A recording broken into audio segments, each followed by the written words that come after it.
I'm Amy Goodman.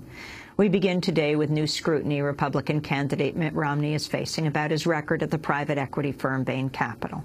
The latest controversy surrounding Bain concerns how Romney helped found the company with investments from Central American elites linked to death squads in El Salvador.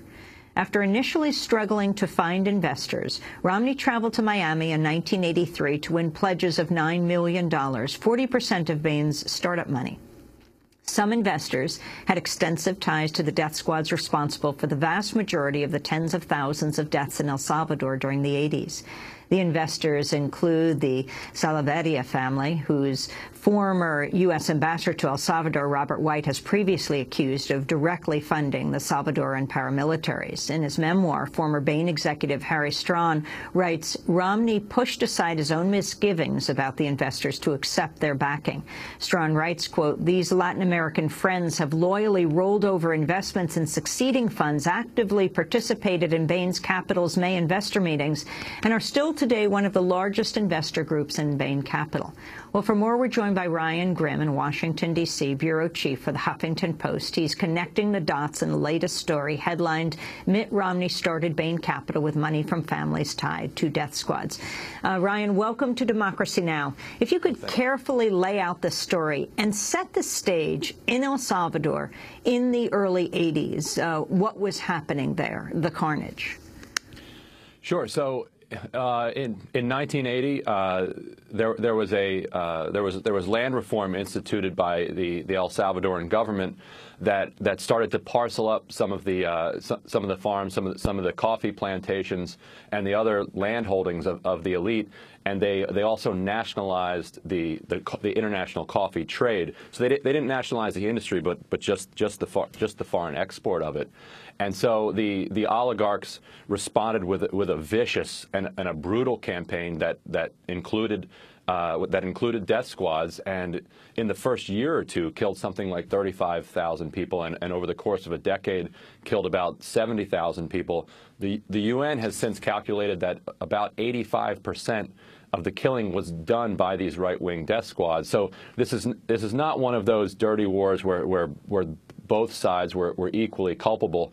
And the leader of this movement, Roberto D'Aubuisson, was very public about his support of death squads, and that death squads were an important part of what they were doing. He would actually say that the purpose of the death squads was ultimately to diminish violence, because if you could go into a village and go into a couple houses and kill everyone in there, then it would send a message to the rest of the village that they shouldn't join the revolution, and therefore there would be less of an uprising, and then the death squads would not have to kill everyone. So that was the kind of macabre logic that lasted for slightly more than a decade in El Salvador. One of the most well-known victims of the death squads of the military of El Salvador was Archbishop Oscar Romero, known as the voice of the voiceless. He was a prominent advocate for the poor, a leading critic of the U.S.-backed Salvadoran military government.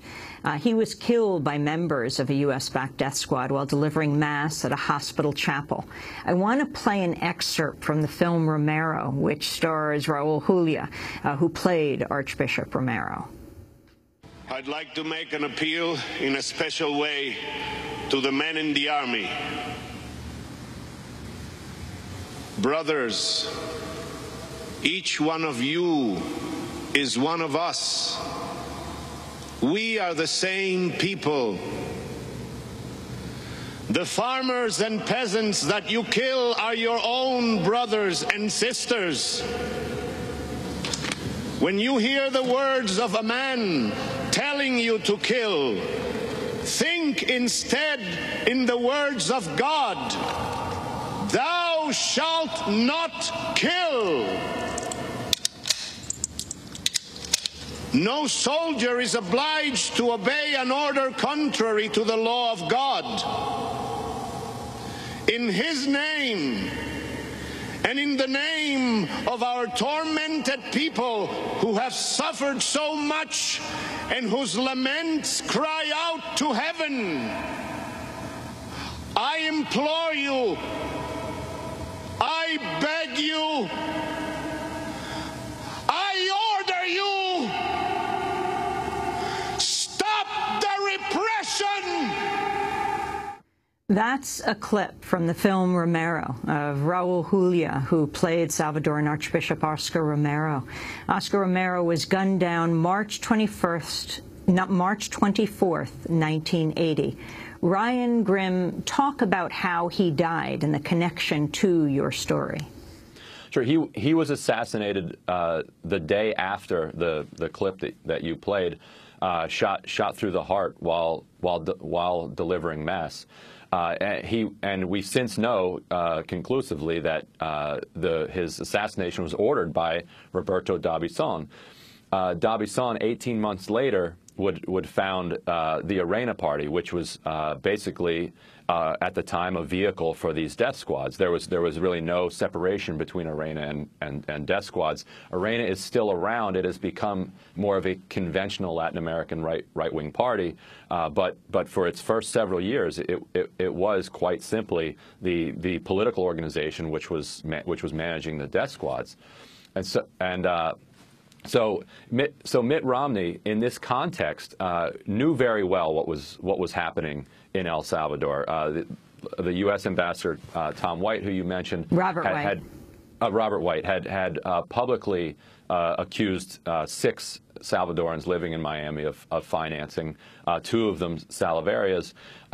So when it was suggested to him by Harry Strawn that he go down to Miami to raise money from the exiles there, he actually said to Strawn, "Well, make sure that these people are not are not connected to right-wing death squads." So it's very clear that he knew the context and he knew he knew what was going on at the time, but he was having a seriously hard time raising capital for his new enterprise, Bain Capital, and his boss, Bill Bain, told him that he couldn't use any of the investors or clients of Bain & Company, which was the very successful consulting firm, because if Bain Capital failed, he didn't want it to take everything else down with it. It's been reported in a number of places that he failed to raise capital from traditional sources in the U.S., and so given that, he flew to Miami, and in mid-'84, he went directly to a bank and met with a number of these families who were involved with death squads and accepted what at the time was a huge amount of money.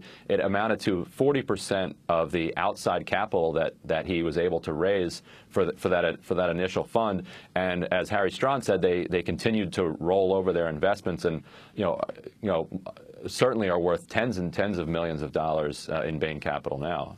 Just reading from your piece, Ryan Grimm, when Romney returned to Miami in 2007 to launch another venture that needed funding, his first presidential campaign, Romney said, quote, "I owe a great deal to Americans of Latin American descent. When I was starting my business, I came to Miami to find partners that would believe in me and that would finance my enterprise.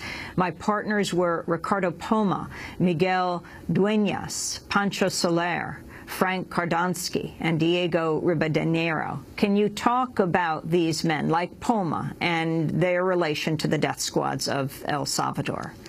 Sure. Well, the Poma family was one of the top families in El Salvador, and they were very tightly intertwined with Arena. There's no question about that.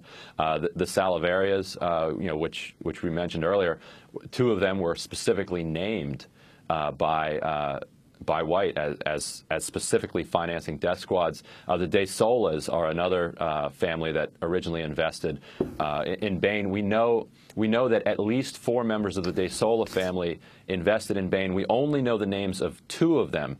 Now, there's one man named Orlando De Sola who the Romney campaign and nobody else denies was a leader of the death squad movement. There's no question about that. What the Romney campaign has relied on is that they say Orlando De Sola was a black sheep of the De Sola family. He wasn't, and the fact that he was running death squads should not besmirch the 4 De Sola investors, even though they won't tell us who 2 of those 4 were. However, what we found is that one of the 2 named De Sola investors, Francisco De Sola, was connected in 1990 to the assassination of 2 left-wing activists. Now, there was a meeting held in Guatemala that Chris Dodd, the former senator from Connecticut, moderated. He was trying to strike a peace deal between Arena and the FMLN. And shortly after that meeting, two of the activists who had met with him were assassinated. The Guatemalan government, citing its intelligence sources, concluded that the assassinations were committed by Orlando de Sola, Roberto D'Aubuisson, and Francisco de Sola.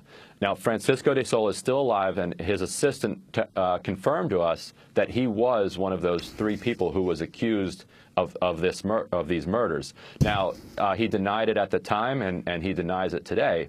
But just the fact that the Guatemalan intelligence services would lump him together with Orlando de Sola and Roberto D'Aubuisson, who are just known as basically the two leaders of the death squad movement at the time, dramatically undermines the notion that the people involved with Bain are somehow deeply disconnected, or that there's some bright line between the people involved in Bain and the people who are funding and operating the death squads.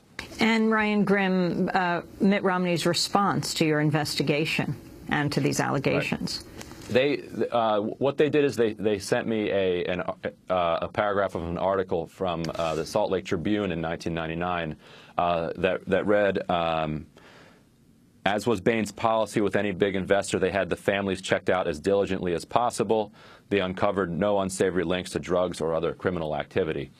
Now, that's simply impossible to believe. These families were certainly connected to death squads. Now, Romney told the Boston Globe in 1994 something along the lines of, we checked out the individual investors and made sure there were no, quote, obvious signs of criminal activity. We didn't check out their in-laws and their cousins. So those are two inconsistent levels of diligence that Romney is claiming to two separate papers.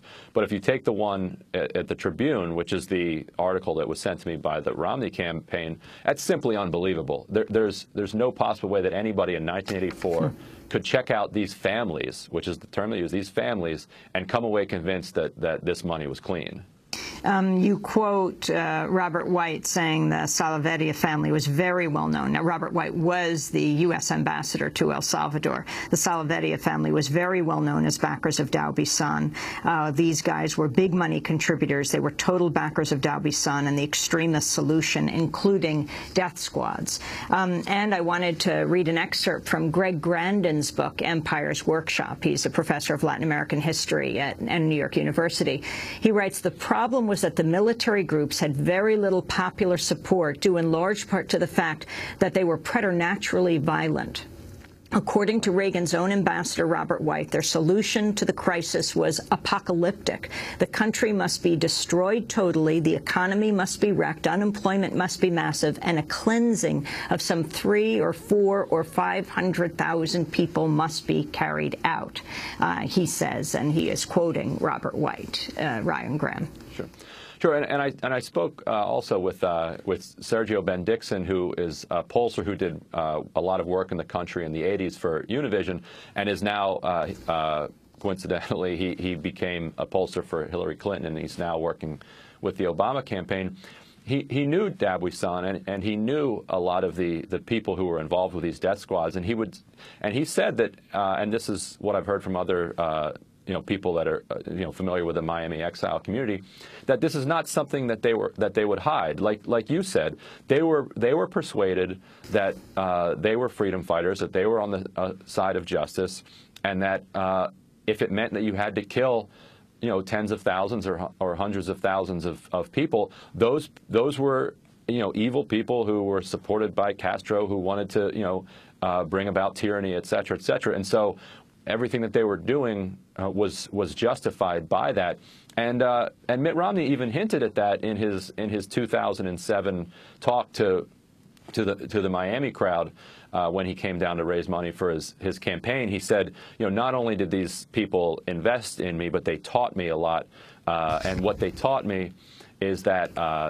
these guerrillas were horrible, and they kidnapped one of their brothers and killed him, and they tortured Miguel Duenas. He mentions they kidnapped and tortured Miguel Duenas, and so Yeah, and there's no question that atrocities were certainly committed by both sides. But you can see in that quote that Romney is partly buying in to this notion that the violence was justified, and he would not be at all alone in the Republican Party at that time, or the Democratic Party.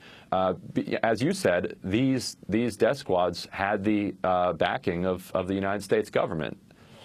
We're talking about, as you said, tens of thousands of people. And in 1989, the government bestowed, the Salvadoran government bestowed well, this was in 2009, but remembering 20 years ago the killing of the 6 Jesuit priests in 1989. And then there was the killing of the 4 American nuns. All of these part of the casualties of, as you said, the Salvadoran military and paramilitary overwhelmingly doing the killing. Now, interestingly, we started with Oscar Romero's death, March 24th, 1980, killed by the right-wing death squads in Salvador. President Obama visited visited El Salvador, and went to the grave of Archbishop Oscar Romero.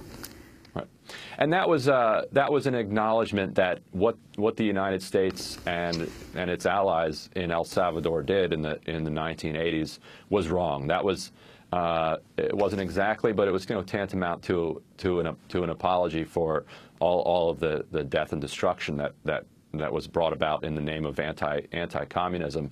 The Archbishop Romero is now known as one of the great heroes and martyrs of the 20th century. Now, at the same time that we're talking about Romney's association here, we ought to mention that the current occupant of the White House, operates drones that kill people on a fairly regular basis. So, there's unfortunately still no shortage of killing around the globe. And interestingly, the question would be, will the Obama administration make something of this initial Bain investment capital? And will the Romney administration and will the Romney campaign raise the issue of President Obama and his kill list and the operating of drones that are killing many in Yemen and Pakistan, et cetera? Right. It'll be interesting to see, and if the Obama campaign does do anything with it, I would expect that it would be done in the Latino community to help drive support for Obama there, because as you said, there are thousands and thousands and thousands of refugees who are here today because of the violence from there, and when they find out that the oligarchs who were funding that violence also helped get Romney's Bain Capital off the ground, that could influence the way they vote. Are these families still donating to Romney's current presidential campaign as they did to his first effort? I didn't find any of them doing so, and Romney had a strange use of the phrase when he went down to Latin America. He called them Americans of Latin American descent. I don't know that they have become Americans in the sense of the United States of America, and if they haven't gotten U.S. citizenship, then they can't donate directly to U.S. presidential campaigns. I searched the few names that we do know, and they didn't come up as donors to his presidential campaign. But as Harry Strawn said, they have become they can continue to be significant investors in Bain Capital, and throughout the 80s and 90s, Bain Capital made just absolutely extraordinary returns, something like 88% an annual return over 2 decades, which is just an absolutely astounding amount of money. And if you apply that to a $9 million initial investment, you get an absolute fortune. Ryan Grim, I want to thank you for being with us. Washington, D.C. bureau chief for the Huffington Post. His latest story, Mitt Romney started Bain Capital with money from families tied to death squads. We'll link to it at Democracy Now!